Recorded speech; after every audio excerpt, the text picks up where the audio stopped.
In today's video, I'm going to teach you how to sign up for GitLab in just 5 minutes.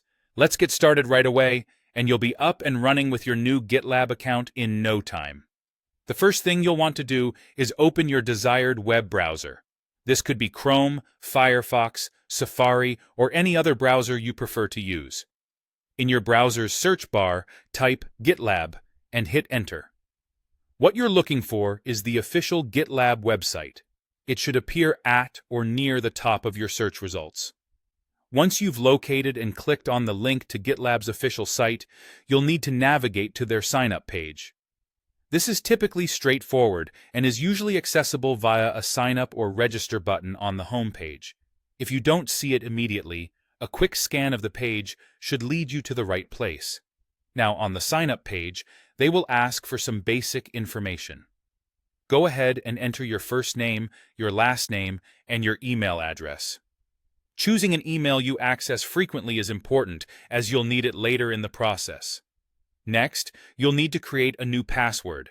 Make sure it's strong and unique, and consider using a mix of uppercase and lowercase letters, numbers, and symbols to enhance its security.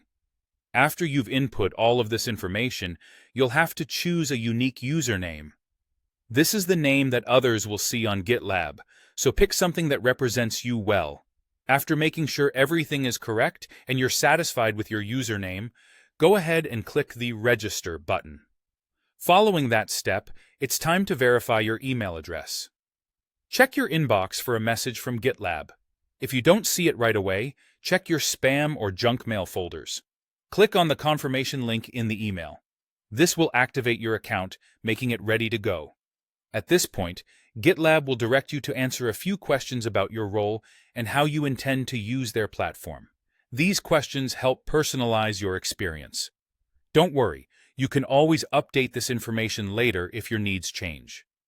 Once you've completed these questions, your account setup is complete. You're now ready to start exploring all the features GitLab has to offer. By following these simple steps, you've successfully signed up for GitLab in just a few minutes. I hope you found this guide easy to follow and helpful. Now, dive in and start exploring GitLab for yourself.